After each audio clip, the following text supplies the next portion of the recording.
बिस्मिल्लाहिर्रहमानिर्रहीम। अस्सलाम वालेकुम नादरीन, आप यूट्यूब चैनल देख रहे हैं। मैं इमरान खान हूँ। रोला पड़ा हुआ है पाकिस्तान में नोटिफिकेशन का कि आसिम मुनीर का नोटिफिकेशन नहीं हुआ अभी तक, तो जनाब अब इस वक्त कोई आर्मी चीफ नहीं है।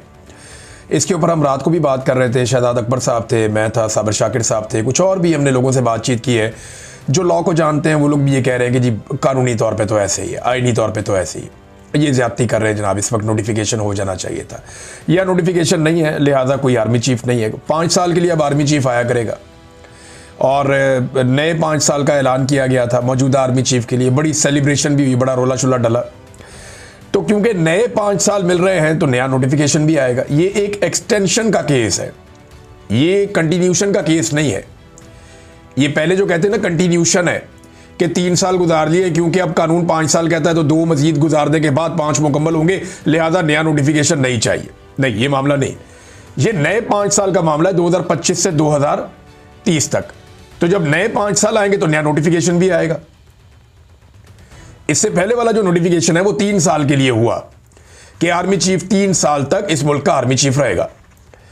अब उसे एक नया नोटिफिकेशन चाहिए क्योंकि एक एक्सटेंशन अपने ओहदे के अंदर आर्मी चीफ ले रहा है। तो 5 साल के लिए नया नोटिफिकेशन वो अभी तक नहीं आया। तो क्या इससे कोई प्रॉब्लम होगा आसिम मुनीर को? नहीं होगा, बिल्कुल नहीं होगा। प्रॉब्लम क्यों नहीं होगा? देखिए, आप ये मामला जाकर उठाएंगे कहां पे? जब जनरल बाजवा के नोटिफिकेशन में कीड़े निकले थे और प्रॉब्लम आ गया था कि जनाब ये जनरल बाजवा का नोटिफिकेशन ठीक नहीं है, मामला अदालत में चला गया था, तो उस वक्त अदालत का वजूद पाकिस्तान में था। तो जब पाकिस्तान में अदालत का वजूद था तो फिर मामला अदालत के अंदर चला गया। अब तो पाकिस्तान में अदालत का वजूद ही नहीं है।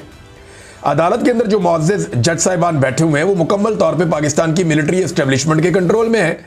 और अगर मैं सारी अदालतों की बात ना भी करूं तो सिर्फ आईनी अदालत को आप देखें तो जो राय वहां पे वकला की है, तो जो राय वहां पे आम सहाफ़ियों की है, जो आज़ाद सहाफ़ी हैं, उन सबका कहना है कि जो आईनी अदालत है मुकम्मल तौर पर एस्टेब्लिशमेंट के कंट्रोल में है। लिहाजा आसिम मुनीर साहब के लिए कोई मसला तो होना नहीं चाहिए। अब चाहे नोटिफिकेशन हुआ या नहीं हुआ, स्टेटस तो वो इंजॉय कर रहे हैं आर्मी चीफ का। और जो सबसे इंपॉर्टेंट क्वेश्चन है वो ये है कि नोटिफिकेशन नहीं हुआ तो क्या कोई नया आर्मी चीफ आ जाएगा? अब तक तो दिखाई नहीं दे रहा। यानी ये तो सिर्फ मामला दबाव डालने का है ना कि जनाब नोटिफिकेशन कर देते हैं, हमारी ख्वाहिशात पूरी कर दी जाएं।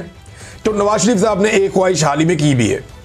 जब 26 तारीख को उन्हें धूप लगवाई गई मियाँ साहब को, बड़े ज़ूमानी अंदाज में उन्होंने बात की थी कि जनाब इमरान खान नहीं, इमरान खान को लाने वालों को भी सबको जो है सजा देनी पड़ेगी। अब नवाज शरीफ साहब चाहते हैं निशान इबरत बनाना। कौन लोग हैं? यानी ये इल्ज़ाम किस पे लगाते रहे? माजी में ये इल्ज़ाम जनरल फैज पे और जनरल बाजवा पे लगता रहा है, दीगर कुछ और जर्नैल हैं उन पे भी लगता रहा है, कुछ जजों के ऊपर भी ये इल्ज़ाम लगता रहा है। लेकिन मामला ये है कि वो जो जजेस हैं वो तो ना 3 में ना 13 में, ना उनके पास कोई इख्तियारात है। अब वो मामला कहां जाएगा मैं आपको बताता हूं। लेकिन नवाज शरीफ साहब की डिमांड एक्चुअली क्या है, जो मेन डिमांड है, जहां आके वो फंस गए हैं। नवाज शरीफ साहब की जो मेन एक्चुअल डिमांड है वो ये है कि इमरान खान साहब से हमें छुटकारा दिलाया जाए। अब मैं ज्यादा सख्त अल्फाज बोलना नहीं चाहता, पाकिस्तान में प्रॉब्लम हो जाएगी और बहुत सारे सुनने वालों को भी प्रॉब्लम हो जाएगी कि जनाब ये क्या आप बात कर रहे हैं। तो नवाज शरीफ साहब ऐसे ही हैं। नवाज शरीफ साहब की अगर आपने 26 नवंबर की गुफ्तगू सुनी हो तो आपको आइडिया हो जाना चाहिए कि जमहूरियत से, इंसानियत से, इखलाकियात से, इकदार से मियाँ नवाज शरीफ साहब का या उनकी सियासत का कोई ताल्लुक नहीं है।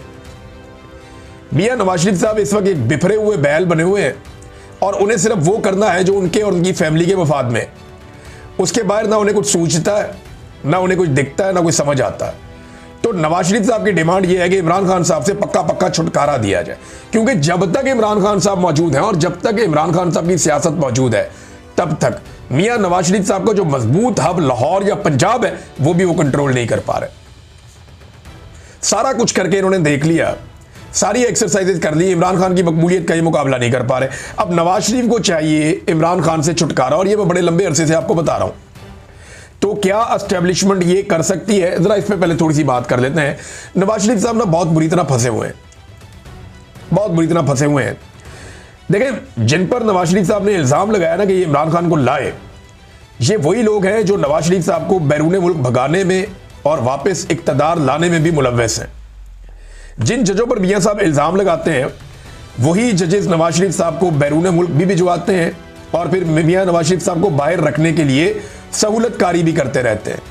यानी 4 हफ्ते का कहकर भिजवाते हैं और मियां साहब वापस ही नहीं आते। टाइम गुजरता रहता है और 4 साल गुजर जाते हैं और वही जज साहिबान जिन पे नवाज शरीफ साहब को शिकवा है वो नवाज शरीफ साहब की सहूलतकारी करते रहते हैं। जिस बाजवा और फैज को नवाज शरीफ साहब बुरा कहते हैं, अब उन्होंने काफी हद तक शरीफ खानदान की मदद की है, पूरे खानदान की मदद की है। अब यानी आप अंदाजा करें ना कि जनरल फैज हमीद ने बाकायदा शरीफ खानदान के बंदों को इतलात दी कि जनाब आप पकड़े जाएंगे, आपके खिलाफ केस बन गया, ये हो रहा है, वो हो रहा है, टिकट पकड़े, अब निकले पाकिस्तान से। कई लोगों की जनरल फैज हमीद ने बहुत मदद की थी। ये अब ढकी चुकी बात नहीं है, बहुत सारे जर्नलिस्ट और बहुत सारे सोर्सेज ये बातें बता चुके हैं। और फैज हमीद के शरीफ खानदान के साथ भी ताल्लुकात थे, इमरान खान के साथ भी ताल्लुकात थे, ये हर जगह खेलते थे जैसे एक जर्नैल का तरीकाकार होता है।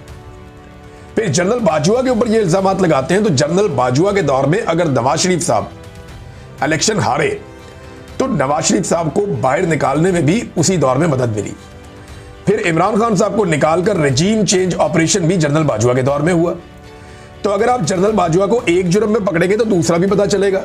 नवाज शरीफ साहब बड़ी बुरी तरह एक्सपोज हो जाएंगे, सारे हकायक सामने आ जाएंगे कि किस तरह आज नवाज शरीफ इक्तदार में है, कैसे नवाज शरीफ डील करके पाकिस्तान से बाहर गया, किस तरीके से नवाज शरीफ साहब इस वक्त इक्तदार के अंदर झूले ले रहे हैं और एंजॉय कर रहे हैं। तो मियां साहब फंस गए बहुत बुरी तरह, लेकिन ख्वाहिश उनकी यह कि कम से कम और कुछ नहीं देते तो इमरान खान से मुझे छुटकारा दिलवा दे। अब सादा अक्सरियत मिलने के बावजूद आपने कभी सोचा है कि नवाज शरीफ साहब वजीर आजम बनना क्यों नहीं चाहते? बनना वो चाहते हैं, बन नहीं सकते। और उसके पीछे जो बड़ा रीजन है, देखिए सादा अक्सरियत उन्हें मिल गई है।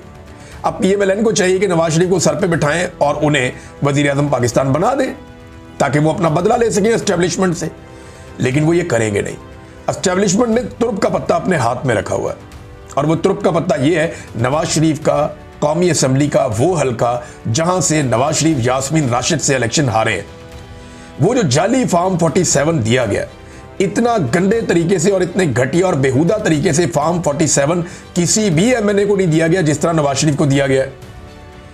अब जब चाहे नवाज शरीफ साहब को वो पकड़ के चौक पे फारिग कर दे, नवाज शरीफ साहब को बीच चौराहे फारिग कर दे, जब चाहे कर दे, और यास्मीन राशिद साहब अपनी सीट ले जाए तो वजीर आजम पाकिस्तान बन के चौथी मरतबा मट्टी पलीत हो जाएगी मियां साहब की। तो इससे बेहतर है कि मियां साहब फिलहाल वजीर आजम ना बने या उन्हें कोई बहुत बड़ी गारंटी दी जाए। अब अगर मियां साहब आगे बढ़ते हैं तो लंदन में जो कुछ हुआ, जितनी साजिशें हुई, उन सबका पोल खुल जाएगा, जिनमें बहुत सारी चीजें मोहम्मद जुबैर बता चुके हैं, शाहिद खकान अब्बासी बता चुके हैं, फजलुर रहमान बता चुके हैं, बहुत सारे और लोग बता चुके हैं। एक और बात आप याद रखिएगा कि अगर इमरान खान को, नवाज शरीफ साहब की डिमांड ये है ना कि इमरान खान से हमें छुटकारा दिलाया जाए, अगर खुदा ना खास्ता इमरान खान को कुछ होता है तो पाकिस्तान की एस्टेब्लिशमेंट बेयारो मददगार हो जाएगी। वजह यह है कि वो इमरान खान का ड्रावा दे के तो सारे सियासतदानों को उन्होंने कंट्रोल किया हुआ है। अब तक के लिए इतना ही, अपना ख्याल रखिएगा, अपने चैनल का भी। अल्लाह हाफिज।